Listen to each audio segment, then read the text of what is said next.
Hi guys, मैं doctor Deepti कारिया और आज के सेशन में हम डिस्कस करने वाले हैं pituitary gland, basically anterior pituitary gland. तो सबसे पहले नए बच्चों के लिए मेरे सभी नोट्स आपको बेसिलियस एप्लीकेशन में मिल जाएंगे और मेरी बुक फिजियोलॉजी नोट्स में भी आपको सभी नोट्स अवेलेबल हो जाएंगे। दोनों के लिंक्स डिस्क्रिप्शन बॉक्स में दिए हुए। तो फटाफट से आज का टॉपिक स्टार्ट कर रहे हैं। पिट्यूटरी ग्लैंड, जिसका दूसरा नाम है हाइपोफाइसिस।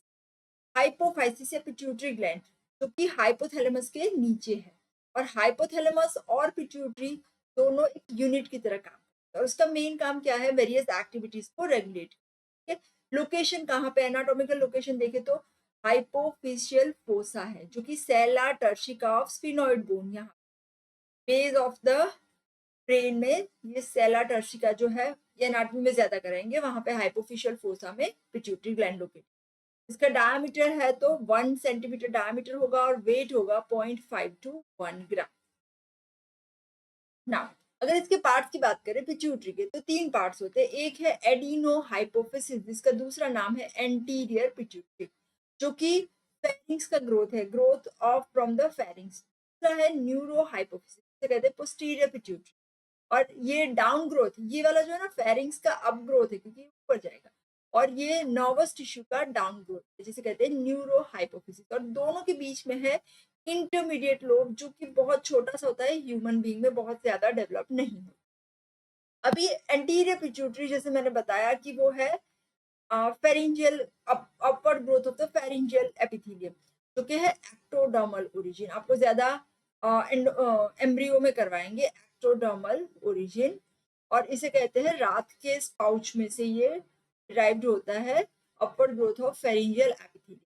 जबकि पोस्टीरियर पिट्यूटरी है वो आउट पाउचिंग होता है न्यूरो एक्टोडर्मल टिश्यू का, न्यूरो एक्टोडर्मल, और जो कि है हमारे हाइपोथैलेमस का डाउन ग्रोथ। ठीक है, अभी एंटीरियर पिट्यूटरी की बात करते हैं तो उसके 3 पार्ट्स होते हैं। एक है पार्स डिस्टालिस, जो कि सबसे डिस्टल है, ये वाला। और सबसे एंटीरियरली है, सबसे ज्यादा वास्कुलर होता है। सेकेंड आएगा पार्स इंटरमीडिया, ये वाला। ठीक है, ये एवास्कुलर है, उसकी वास्कुलरिटी कम होती है। और इसके बीच में है पार्स डिस्टालिस और पोस्टीरियर पिट्यूटरी के बीच में। और थर्ड आएगा पार्स ट्यूबरालिस, ये ऊपर वाला, जो भी वास्कुलर है। ठीक है, फिर न्यूरो हाइपोफिसिस की बात करें तो न्यूरो हाइपोफिसिस है जिसके अंदर 2 पार्ट्स होते हैं। एक है हमारा पार्स पोस्टीरियर, या इसे पार्स नर्वोसा भी कहते हैं, या न्यूरल लोब भी कहते हैं, या इनफंडिबुलर प्रोसेस भी कहते हैं। दूसरा आएगा इनफंडिबुलम, और कई लोग ये मीडियन अमाइनेंस है जिसे हाइपोथैलेमस का भी पार्ट कहते हैं। तो ऐसा 3 पार्ट्स है, median eminence, infundibulum and pars nervosa. ठीक है, फिर एक एनाटॉमिकली देखें तो ये जो मीडियन अमाइनेंस होता है ना, ये और इनफंडिबुलम, ये दोनों मिलके न्यूरल स्टॉक बनाते हैं। मीडियन अमाइनेंस प्लस इनफंडिबुलम, तो ऐसे MIN ऐसे करके याद रख सकते। Median eminence plus infundibulum forms neural stalk, और न्यूरल स्टॉक के सराउंडिंग में पार्स ट्यूबरालिस है, ये वाला। और दोनों मिलके neural stalk plus pars tuberalis वो बनाते हैं पिट्यूटरी स्टॉक। ये थोड़ा एनाटमी है, ज्यादा एनाटमी में करवाएंगे। इंटरमीडिएट लोब है वो ह्यूमन बीइंग में बहुत ज्यादा डेवलप्ड होता नहीं है, वो लोअर एनिमल में ज्यादा डेवलप्ड होता है। और ये ह्यूमन बीइंग में सिक्रीट कर रहा है प्रोप्रायो मेलानोकॉर्टिन, प्रोप्रायो मेलानोकॉर्टिन, और इसमें से बन रहे हैं ACTH, beta lipotropin and beta endorphin. अभी हिस्टोलॉजी की बात करें तो एंटीरियर पिट्यूटरी है, इसके जो पार्ट थे पास डिस्टालिस, पास ट्यूबरालिस, पास इंटरमीडिया। तो पास डिस्टालिस है ना यहाँ पे, इसमें 2 टाइप के सेल होते हैं। एक है क्रोमोफोब, जिसमें कोई ग्रेन्यूल्स होते नहीं है, वो कलर नहीं देते। दूसरा है क्रोमोफिल्स, जो कि कलरफुल है। तो जो क्रोमोफोब्स होते हैं ना, वो थोड़े से होते हैं 25%, और क्रोमोफिल्स थे 75%।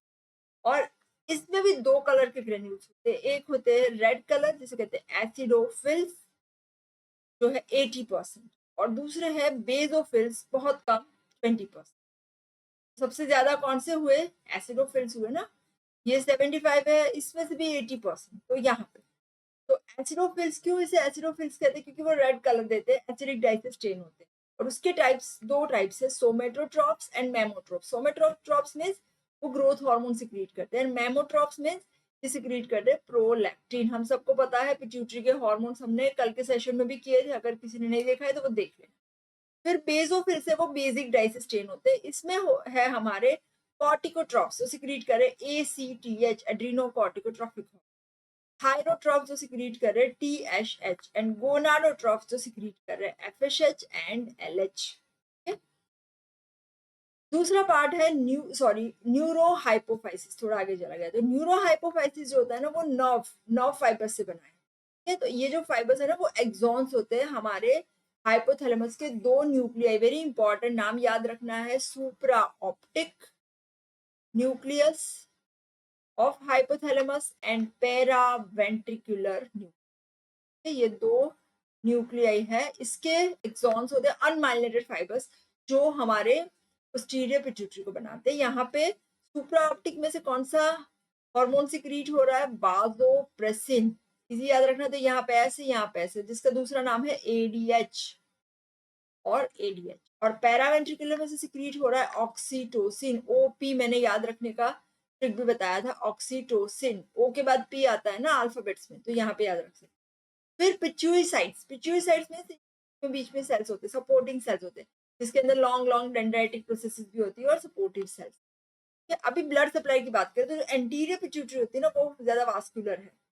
यहाँ पे जो सप्लाई करती है वो है इंटरनल कैरोटिड आर्टरी, और वेन्स का जो ड्रेनेज है वीनस साइनसिस होता है जो ड्यूरा लेयर के बीच में फिर वो ड्रेन हो रहा है। आर्टीरियल सप्लाई जो है हाइपोथैलेमो, यहाँ पे क्या बना रहा है, ये एंटीरियर पिट्यूटरी के आगे हाइपोथैलेमो हाइपोफिशियल पोर्टल सिस्टम। तो यहाँ पे जो है ना ये पोर्टल वेसल यहाँ पे ये है ना। और इसका क्या कैरेक्टरिस्टिक है, इसका जो एंडोथेलियम होता है ना उसमें बहुत ज्यादा फेनेस्ट्रेशंस होते हैं, पोर्स होते हैं ना। और इसका फंक्शन क्या है, मेनली जो हाइपोथैलेमस है ना हमारा यहाँ ऊपर से, वो जो हार्मोन सिक्रीट कर रहे हैं हाइपोथैलेमस, कौन से सिक्रीट कर रहे हैं hormone? Growth hormone, releasing hormone, growth hormone, inhibiting, हमने कल के सेशन में किए हुए, वो देख लेना। Prolactin inhibiting factor, corticotropin releasing hormone, thyrotropin releasing hormone, gonadotropin releasing hormone, तो ये सब यहाँ पे सिक्रीट, ठीक है। और दूसरा फंक्शन इसका है कि न्यूट्रिशन प्रोवाइड करेगा, ऑक्सीजन प्रोवाइड करेगा, ये जो ब्लड सप्लाई। अभी हाइपोथैलेमस, तो हाइपोथैलेमस मेनली जो सेंटर है वो ब्रेन में होता है और वो पिट्यूटरी से कनेक्टेड होता है। अगर एंटीरियर पिट्यूटरी की बात करो तो ब्लड वेसल से, और पोस्टीरियर पिट्यूटरी की बात करो तो डायरेक्टली नर्व फाइबर। तो एंडोक्राइन जो फंक्शंस है हाइपोथैलेमस के, वो थ्रू दिस हार्मोन्स भी होते हैं और न्यूक्लियाई के थ्रू भी। तो एंटीरियर पिट्यूटरी जो है उसके फंक्शंस कैसे रेगुलेट होते हैं? हमारा जो हाइपोथैलेमस है वो releasing inhibiting hormone, releasing hormone और इनहिबिटिंग हार्मोन रिलीज कर रहा है, ठीक है, जो जाके पिट्यूटरी को रेगुलेट करेगा। पिट्यूटरी क्या कर रही है उसके बाद? टारगेट ग्लैंड के ऊपर, जैसे सपोज मैं बात करूं थायरोट्रोपिन रिलीजिंग हार्मोन, ये क्या करेगा? पिट्यूटरी के TSH को स्टिमुलेट, TSH जा करके थायराइड ग्लैंड को T3, ठीक है। और दूसरा इंपॉर्टेंट बात, ये जो हाइपोथैलेमस है ना इसके अंदर जो इनपुट्स आते हैं ना वो CNS से आते हैं, इसीलिए कभी कोई स्ट्रेस है, फ्रस्ट्रेशन है, ट्रॉमा है, तो ये सब हमारे हॉर्मोन्स को अफेक्ट कैसे करेंगे? Through central nervous system. और हाइपोथैलेमस के हॉर्मोन्स हमने बता दिए, यही सब रिलीजिंग इनहिबिटिंग हार्मोन है। अभी एंटीरियर पिट्यूटरी की बात कर, एंटीरियर पिट्यूटरी को हमारी मास्टर एंडोक्राइन ग्लैंड बता, क्योंकि वो सभी अलग अलग एंडोक्राइन ग्लैंड्स को इन्फ्लुएंस कर रही है, और इस थ्रू इन्फ्लुएंसिंग ये जो बायोकेमिकल प्रोसेसेस है ना उसको अफेक्ट करेगी, या तो डायरेक्टली करेगी या इनडायरेक्टली। तो अभी एंटीरियर पिट्यूटरी के हॉर्मोन्स में इंपॉर्टेंट वाला आएगा ग्रोथ हार्मोन, कई बार इसके शॉर्ट नोट पूछते हैं। Growth hormone, functions of growth hormone, disorders of growth hormone, ठीक है, तो दैट इज इंपॉर्टेंट। नाउ हाँ, ग्रोथ हार्मोन, तो जो ग्रोथ हार्मोन है वो हमारा एसिडोफिल सिक्रीट कर रहे हैं, हमने बताया था क्रोमोफोर्स क्रोमोफिल एसिडोफिल से, ठीक है। और ग्रोथ हार्मोन पिट्यूटरी से सिक्रीट हो रहा है, ये प्रोटीन, इसके अंदर एक ही चेन होती है जिसके अंदर अमाइनो एसिड से 191 अमाइनो, और मॉलिक्यूलर वेट है 21,500। इंपॉर्टेंट थिंग, ये जो है ना स्पीशीज स्पेसिफिक होता है, मतलब ह्यूमन वाला ग्रोथ हार्मोन दूसरे स्पीशीज में नहीं चलेगा, दूसरे स्पीशीज वाला ह्यूमन में नहीं चलेगा। तो इसको प्रोड्यूस कैसे करते हैं? इसके लिए जो टेक्निक है इसका नाम है DNA रिकॉम्बिनेंट टेक्निक, है ना। तो DNA जो है, अगर सपोज ह्यूमन का जो डीएनए है वो उसके अंदर डाल के दूसरे में भी वो प्रोड्यूस कर सकते हैं, वो पूरा रिकॉम्बिनेंट टेक्निक। अभी ग्रोथ हार्मोन का रेगुलेशन कैसे होगा सिक्रीशन, जब भी कोई भी शुगर लेवल या अमाइनो एसिड या कुछ भी डिक्रीज होता है ना तो वो ग्रोथ हार्मोन, तो हाइपोग्लाइसेमिया, फास्टिंग किया, शुगर कम हो गई, अमाइनो एसिड कम हुए, फैटी एसिड कम हुए, तो growth hormone increase. During sleep very important, deep sleep के 1 आवर के बाद ग्रोथ हार्मोन बढ़ता है। एक्सरसाइज ऑल्सो ग्रोथ हार्मोन का सिक्रीशन बढ़ाएंगे। कोई भी स्ट्रेस आया, कोई भी ट्रॉमा आया तो भी ग्रोथ हार्मोन बढ़ेगा। तो एक तो substrate deficiency, glucose, amino acid, fatty acid कुछ भी कम हो गया तो, फिर स्लीप, स्ट्रेस, तीनों एस और एक्सरसाइज, और डिक्रीज हो रहा है, अब ये बढ़ गया सबस्ट्रेट तो हाइपरग्लाइसेमिया, क्योंकि ग्रोथ हार्मोन का काम क्या है, वो ब्लड शुगर बढ़ाता है, तो जैसे ब्लड शुगर कम हुई तो ग्रोथ हार्मोन बढ़ेगा, तो हाइपरग्लाइसेमिया फिर घटाएगा उसको। एक इंपॉर्टेंट बात याद रखनी, कोई भी हार्मोन के एक्शन में हार्मोन का जो एक्शन है ना उसके ऑपोजिट उसका स्टिमुलस होगा, है ना। जैसे टीचर का काम क्या है, पढ़ाना, आप नहीं पढ़ रहे हो तो टीचर आएंगे, इसी तरह ग्रोथ हार्मोन का काम क्या है, ब्लड शुगर बढ़ाना, तो ब्लड शुगर कम होगा तब ग्रोथ हार्मोन बढ़ेगा, ब्लड शुगर बढ़ गया तो growth hormone decrease, fatty acid बढ़ा, ग्रोथ हार्मोन डिक्रीज। एक और भी इंपॉर्टेंट बात बता रही हूँ शुगर के बारे में, भाई जो ब्लड शुगर होती है ना उसको घटाने वाला एक ही हार्मोन है हमारे बॉडी के अंदर, इंसुलिन, ठीक है।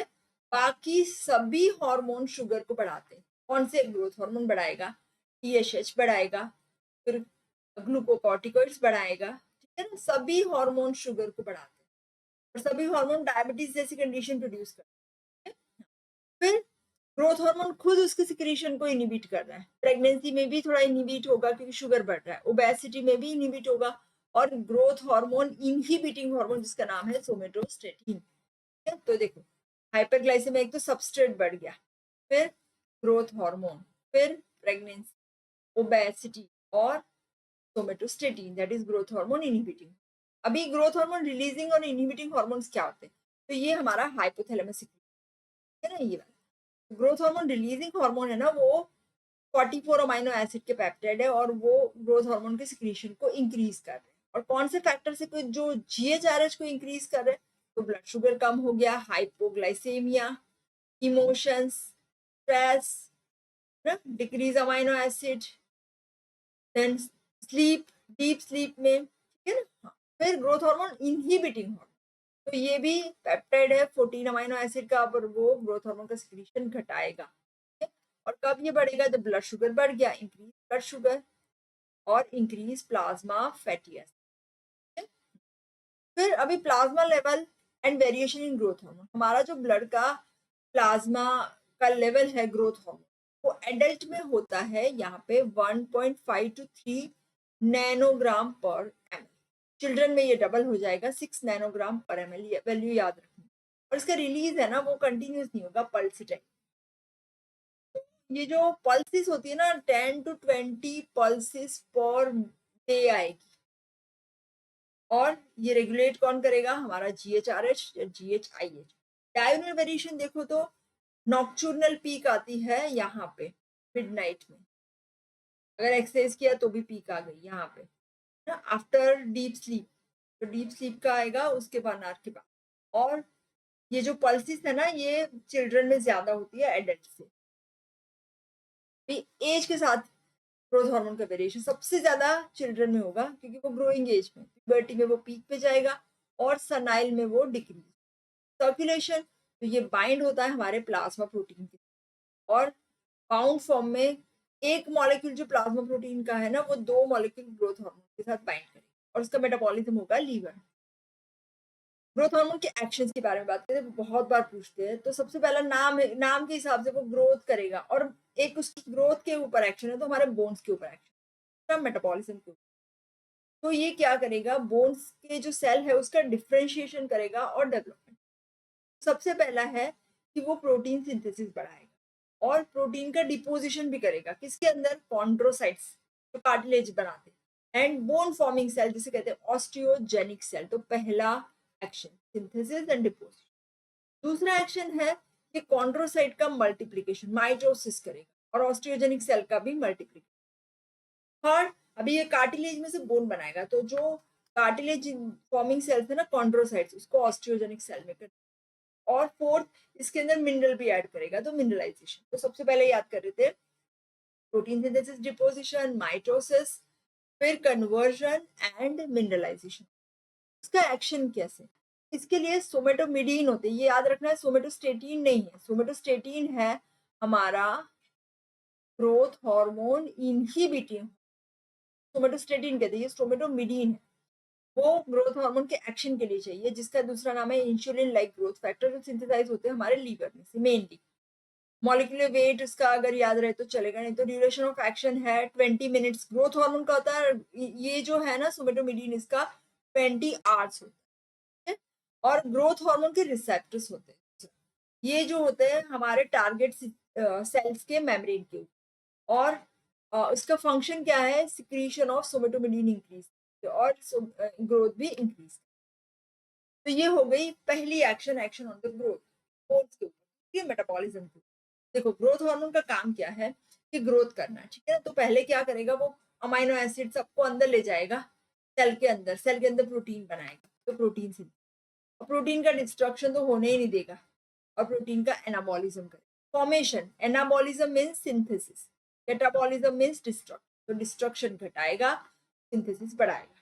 ये फैट मेटाबॉलिज्म में क्या करेगा, अभी वो है ना ग्लूकोज को यूज नहीं होने देगा, ग्लूकोज बढ़ाएगा और फैट को मोबिलाइज, और प्रोटीन को भी नहीं यूज करने का देगा, तो इसे कहते हैं प्रोटीन स्पेयरिंग एक्शन। तो फैट जब मोबिलाइज हो रहा है तो फैट का लेवल बढ़ जाता है, increase level of circulating free fatty acids, और ये जो है ना वो लीवर में ऑक्सीडेशन होती है फैटी एसिड।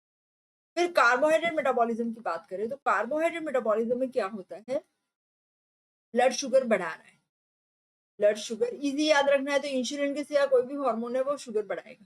तो पहले क्या करेगा, ग्लाइकोलिसिस, मतलब ये हमारा सेल है, सेल के अंदर ग्लूकोज का जो यूज हो रहा है जिसे कहते हैं ग्लाइकोलाइसिस, वो डिक्रीज, तो सेल को यूज नहीं करने देगा, उसके बदले वो फैट का यूज करेगा। फिर इंक्रीज ग्लूकोनियोजेनेसिस, मतलब formation of glucose from non glucose source, उसको बना रहा है non carbohydrate source. Non carbohydrate मतलब अगर लैक्टिक एसिड है, फैटी एसिड्स है, इन सब में से भी ग्लूकोज बनाएगा, तो शुगर बढ़ जाएगा डेफिनेटली। फिर डिपोजिशन भी करेगा ग्लाइकोजन का सेल के अंदर, ग्लूकोज का अपटेक तो घटा ही रहा है, तो इसकी वजह से ब्लड शुगर बढ़ेगा। तो मेनली दो एक्शन, एक तो ग्लूकोनियोजेनेसिस और डिक्रीज ग्लाइकोलिसिस, से ब्लड शुगर बढ़ेगा, जिसको बोलते हैं डायबिटोजेनिक एक्शन, मतलब शुगर बढ़ गया, अभी वो ज्यादा इंसुलिन का रिलीज करेगा, तो थोड़े टाइम बाद क्या होगा, इंसुलिन जो है वो सिक्रीशन कम हो जाए, कॉस्ट हो जाए। मिनरल मेटाबॉलिज्म में बोन का मिनरलाइजेशन, तो बोन के अंदर डिपोजिशन करता है, कैल्शियम डिपोजिट करेगा, फॉस्फेट, मैग्नीशियम, ये सब का डिपोजिशन। लैक्टेशन में भी बहुत इंपॉर्टेंट है, मिल्क प्रोडक्शन के लिए भी कैल्शियम चाहिए। तो ये यहाँ पे हमारे ग्रोथ हार्मोन के एक्शन है, प्रोटीन, फैट, कार्बोहाइड्रेट मेटाबॉलिज्म पे, और हाँ इंपॉर्टेंट, अगर बोन पे ग्रोथ हार्मोन का एक्शन करवाना है तो सोमेटोमिडीन चाहिए ही चाहिए। मैकेनिज्म ऑफ एक्शन में ग्रोथ हार्मोन रिसेप्टर्स होते हैं सेल मेम्ब्रेन के ऊपर, और टारगेट टिश्यू के ऊपर डायरेक्टली उसका एक्शन होता है, टारगेट टिश्यू के ऊपर, बट इनडायरेक्टली उसका जो एक्शन है वो बोन में है, through insulin like growth factor, जो मैंने बताया सोमेटोमिडीन चाहिए ही चाहिए, कि जिसका, इसे इंसुलिन लाइक ग्रोथ फैक्टर क्यों कहते हैं, क्योंकि उसका स्ट्रक्चर है ना इंसुलिन के जैसा ही। और दो टाइप के हैं insulin like growth factor 1 and 2, जो ये 1 वाला है ना इंसुलिन लाइक ग्रोथ फैक्टर 1, ये जो है ना वो स्केलेटल और कार्टिलेज 1 की बात करते हैं, स्केलेटल एंड कार्टिलेज ग्रोथ के लिए, और इसका सिक्रीशन है ना चाइल्डहुड में बढ़ेगा, और इसका पीक सिक्रीशन आएगा प्यूबर्टी, और ओल्ड एज में कम हो जाए। और इंसुलिन लाइक ग्रोथ फैक्टर 2 है, ये जो है ना वो फीटल लाइफ में, फीटल ग्रोथ। अभी दूसरा हार्मोन, ग्रोथ हार्मोन का यहाँ तक हो गया, अगर हमारा हमको फंक्शन आपको पूछ रहे तो यहाँ लिखना है, फिर डिसऑर्डर्स अभी करते हैं। अदर हार्मोन्स एंटीरियर पिट्यूटरी के आएंगे, TSH, ACTH, FSH, LH and prolactin. TSH है, उसका जो स्टिमुलस है वो TRH, thyrotropin releasing hormone, hypothalamus से सिक्रीट कर, और डायग्नल वेरिएशन भी होता है, हाईएस्ट कंसंट्रेशन नाइट में होगा और इवनिंग में लोएस्ट। इसके फंक्शन क्या है, वो टीएसएच जा करके थायराइड को ग्लैंड को स्टिमुलेट करेगा, T3 बढ़ाएगा और थायराइड ग्लैंड की साइज भी बढ़ाएगा। फिर रेगुलेशन ऑफ सिक्रीशन, इसका रेगुलेशन नेगेटिव फीडबैक से है। अगर थायरॉक्सिन बढ़ रहा है तो वो जा करके टीएसएच को इनहिबिट करेगा, टीआरएच। दूसरा है एसीटीएच, एड्रीनोकॉर्टिकोट्रोपिक हार्मोन, जिसका स्टिमुलस है सीआरएच, कॉर्टिकोट्रोपिन रिलीजिंग हार्मोन। इसका हाईएस्ट लेवल मॉर्निंग में होगा, लोएस्ट मिडनाइट में।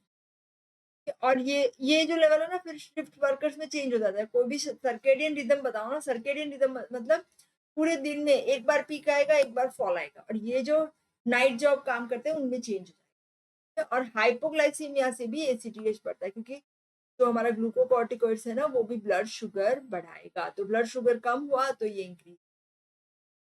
प्रोलैक्टिन हमने बता दिया है, मिल्क प्रोडक्शन के लिए चाहिए। प्रोलैक्टिन सिर्फ लैक्टेटिंग मदर में ही सिक्रीट होता है, तो हम सब में ये इनहिबिटेड रहेगा पूरी लाइफ टाइम। तो ये कैसे इनहिबिट रहेगा, प्रोलैक्टिन इनहिबिटिंग हार्मोन। और जब सकलिंग होता है तब ये प्रोलैक्टिन सिक्रीशन बढ़ रहा है। ये दूसरे हार्मोन भी चाहिए लैक्टेशन के लिए, सिर्फ प्रोलैक्टिन से नहीं चलेगा। इंसुलिन चाहिए, थायरॉक्सिन चाहिए, ईस्ट्रोजन चाहिए, ग्लूकोकॉर्टिकॉइड्स चाहिए, ठीक है। और ड्यूरिंग प्रेगनेंसी भी लास्ट फ्यू मंथ्स में प्रोलैक्टिन सिक्रीट हो रहा है, पर वो ईस्ट्रोजन प्रोजेस्टेरोन है उसको सप्रेस, ठीक है। गोनाडोट्रोपिन्स में हमारे जो है एफएसएच एंड एलएच, जिसका स्टिमुलस है गोनाडोट्रोपिन रिलीजिंग हार्मोन, जिसका दूसरा नाम है ल्यूटिनाइजिंग हार्मोन रिलीजिंग। एफएसएच है फॉलिकल स्टिमुलेटिंग हार्मोन। तो मेल्स में वो क्या कर रहा है, वो स्पर्मेटोजेनेसिस के लिए, और फीमेल्स में वो चाहिए फॉलिकल को ग्रो करने, फॉलिकल स्टिमुलेटिंग, फॉलिकल के ग्रोथ के लिए। एलएच की बात करें तो मेल्स के अंदर एलएच क्या कर रहा है, लेडिक सेल ना, मैंने बताया था L for L, Leydig cell का स्टिमुलेशन कर रहा है। और टेस्टोस्टेरोन, सॉरी एलएच की यहाँ पे क्या चल रहा है, हाँ सॉरी मैं एफएसएच की दोनों इफेक्ट बता रही हूँ ना। हाँ तो ये हो गया, हाँ एलएच का लेडिक सेल बराबर है। और फीमेल्स में वो क्या करेगा, हाँ ओव्यूलेशन, और ओव्यूलेशन के बाद कॉर्पस ल्यूटियम को मेंटेन। अभी एबनॉर्मलिटी की बात कर रहे हैं, एंटीरियर पिट्यूटरी। आपको कभी कभी एबनॉर्मलिटीज भी पूछ सकते हैं, तो हाइपर और हाइपोसिक्रीशन एबनॉर्मलिटीज। हाइपर सिक्रीशन मतलब सिक्रीशन बढ़ गया, तो किसमें होगा, इसमें क्या होगा, gigantism, acromegaly, acromegalic gigantism, hyperprolactinemia and Cushing's disease. Hyposecretion में आएगा dwarfism, Simmonds disease, Sheehan syndrome and Frohlich's syndrome. एक के बाद एक डिस्कस कर रहे हैं। सबसे पहला है जायंटिज्म, या इसे जाइजेंटिज्म भी। इसमें क्या होता है कि ग्रोथ हार्मोन का सिक्रीशन बढ़ता है, very important thing, before puberty. Puberty से पहले क्या है, मैंने बताया था एस्ट्रोजन प्रोजेस्टेरोन नहीं है, तो जो एपिफाइसिस है ना हमारी, डायाफिसिस के साथ फ्यूज नहीं होती है यहाँ पे, तो हाइट बहुत ज्यादा। और इसका कॉज है एसिडोफिल का ट्यूमर होता है एंटीरियर पिट्यूटरी। फिर इसके सिम्टम्स क्या होंगे, तो जैसे मैंने बताया हाइट तो बढ़ेगी बढ़ेगी, फिर शुगर भी बढ़ेगा। से शुगर अगर रीनल थ्रेशोल्ड से ज्यादा हो गया तो ग्लाइकोसिस, कहते हैं पिट्यूटरी डायबिटीज। और साथ साथ में हेडेक भी हो रहा है, विजुअल डिस्टर्बेंस भी हो रहा है, क्योंकि जो एसिडोफिलिक ट्यूमर है ना, वो पिट्यूटरी के बाजू में, इसके साथ में हमारा है ऑप्टिक कायस्मा, उसको कंप्रेस। और लास्टली हाइपोपिट्यूटरिज्म। तो यहाँ पे ये देखो हाइट इतनी सारी बढ़ सकती, ये नॉर्मल है और ये जायंट है, ठीक है।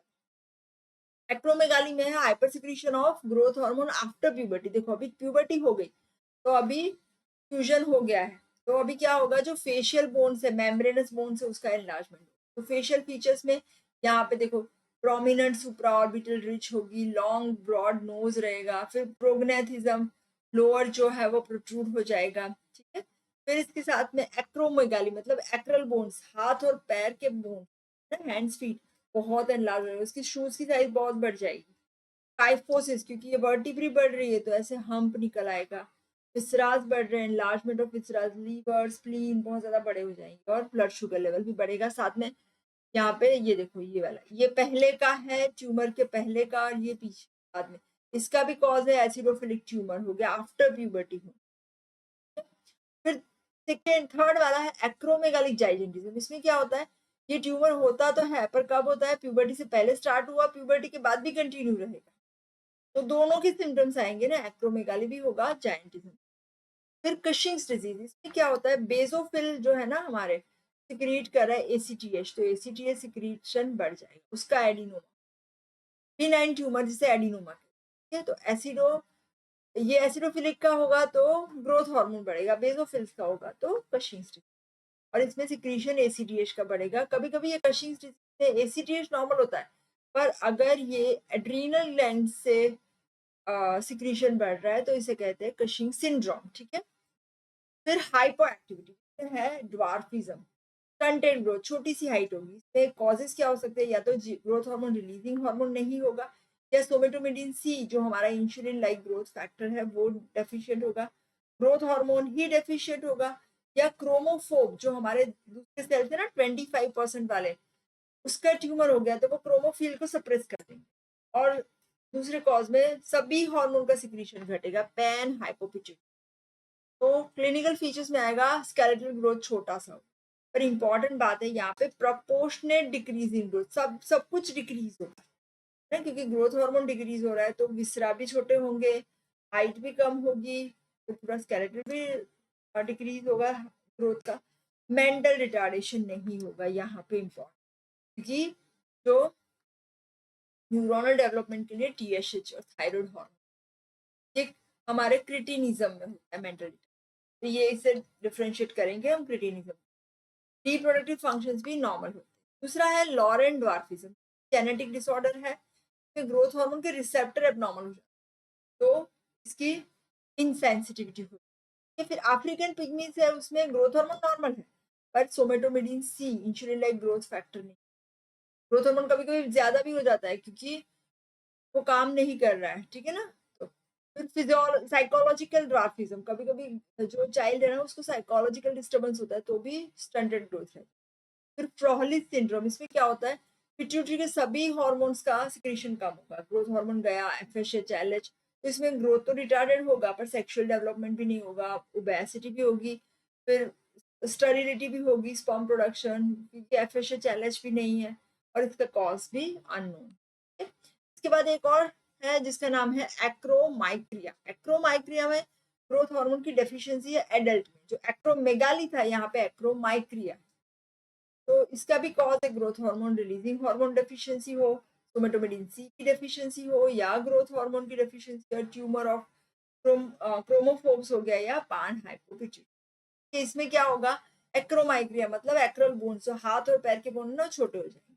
साथ साथ में कभी कभी थायराइड हार्मोन सिक्रीशन भी कम हो रहा है, एड्रीनोकॉर्टिकल हार्मोन सिक्रीशन भी कम हो रहा है, और एफएसएच भी कम होगा तो सेक्सुअल फंक्शन लॉस्ट।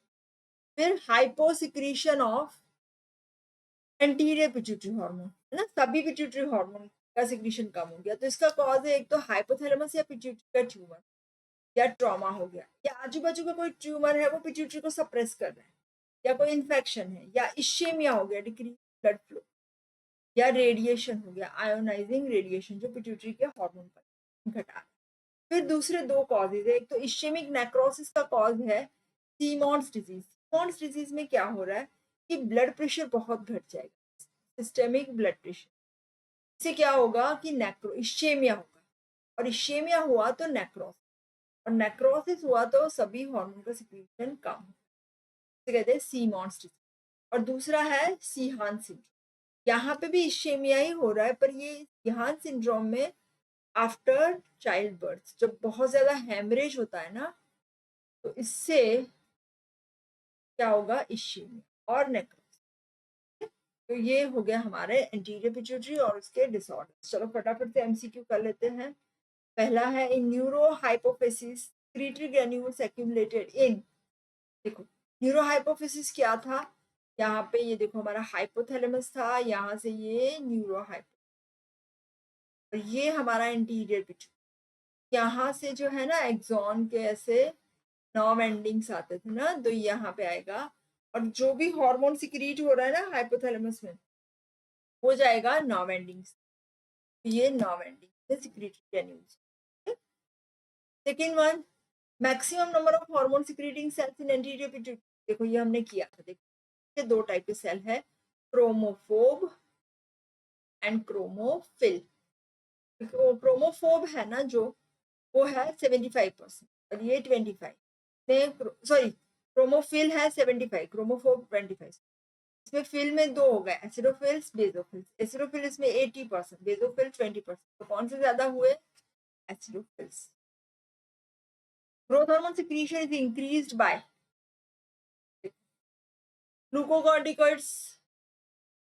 ग्लूकोज, देखो हाइपर ग्लाइसेमिया करते तो हाइपोग्लाइसेमिया इंक्रीज, ग्लूकोज नहीं बढ़े, ग्लूकोकॉर्टिकॉइड्स नहीं बढ़े। सोमेटोमिडीन, सोमेटोमिडीन तो वो इंसुलिन लाइक ग्रोथ फैक्टर, उसको एक्शन में काम करेगा। डेफिशिएंसी ऑफ सबस्ट्रेट मैंने, तो that is the factor. Somatostatin is produced in, मैंने बताया था सोमेटोस्टेटिन का नाम है, सोमेटोस्टेटिन और मिडीन में मिक्स नहीं करना। Statin is growth hormone inhibiting, somatomedin है वो insulin like growth factor, somatomedin C ये इनहिबिटिंग हार्मोन है, तो हमारा hypothalamus. Growth hormone increases all of the following except, blood sugar तो बढ़ाएगा, डायबिटोजेनिक है। फैटी एसिड कंसेंट्रेशन भी बढ़ाएगा क्योंकि फैट को डिस्ट्रॉय कर रहा है। प्रोटीन का सिंथेसिस बढ़ा रहा है। कार्बोहाइड्रेट का मेटाबॉलिज्म, ग्लाइकोलिसिस नहीं करेगा वो ना, ब्लड शुगर बढ़ाएगा तो मेटाबॉलिज्म तो कम होगी ना, शुगर का यूज ही नहीं करेगा वो, फैटी एसिड को, फैट को तोड़ के लाएगा। फिर है हमारा excessive production of growth hormone is characterised by all except, excessive है तो जायंटिज्म तो होगा। फैटनेस, फैटनेस यहाँ पे क्योंकि फैटी एसिड को वो डिस्ट्रॉय कर रहा है तो फैट नहीं होगा। ब्लड शुगर बढ़ेगा, लीवर भी एनलार्ज हो रहा है, वो भी है, ठीक है ना, तो बी है। 5 6 7 sorry, acromegaly occurs mainly due to acromegaly. Acromegaly मतलब growth hormone secretion increases after puberty. Growth hormone बनाता कौन है? एसिडोफिल्स। तो ये एसिडोफिल्स का ट्यूमर हुआ। एसिडो एडिनोमा मतलब benign tumour, NING, benign tumour. Benign मतलब वो मैलिग्नेंट नहीं है, ट्यूमर है पर इसका ग्रोथ इतना नहीं है कि वो बाजू बाजू में स्प्रेड होगा। बिनाइन ट्यूमर आपको पैथोलॉजी में आएगा। फिर आ रहा है हमारा secretion of growth hormone can not cause, growth hormone का सिक्रीशन है तो plasma amino acid level, sugar तो बढ़ाएगा, पॉजिटिव नाइट्रोजन बैलेंस भी करेगा, सोडियम बैलेंस भी। अमाइनो एसिड लेवल इंक्रीज नहीं करेगा, वो अमाइनो एसिड को लेके जा रहा है सेल के अंदर प्रोटीन सिंथेसिस के लिए, तो अमाइनो एसिड लेवल तो डिक्रीज होने वाला है ना, बढ़ेगा नहीं। Deficiency of somatomedin is seen in, somatomedin C African pygmies में हमने किया था, ये गलत है, अफ्रीकन पिग्मी। लॉरेंट ड्वार्फ में रिसेप्टर का डेफिशिएंसी। फिर not a feature of pituitary dwarf, just a minute let me, not a feature of pituitary dwarf का फीचर क्या नहीं है? तो मेंटल फिजिकल ग्रोथ रिटार्डेशन, यही नहीं आएगा ना, मेंटल रिटार्डेशन तो होता ही नहीं है, पिट्यूटरी ड्वार्फ में नहीं होगा। फैटनेस होगी, इमेच्योर फेसिस हो गए, ऑल एक्सट्रीमिटी, ये सब। तो यहाँ पे आज का सेशन कंप्लीट हो रहा है। फिर से नए बच्चों के लिए मेरे सभी नोट्स आपको बेसिलियस एप्लीकेशन में मिल जाएंगे, साथ में मेरी बुक फिजियोलॉजी नोट्स में भी मिल जाएंगे। दोनों के लिंक्स डिस्क्रिप्शन बॉक्स में दिए हुए, हमारी व्हाट्सएप चैनल का लिंक भी दिया हुआ है, you can join that channel. Thank you so much. If you like the video, you can like it, you can share with all your friends, subscribe the channel and hit the bell icon. Thank you.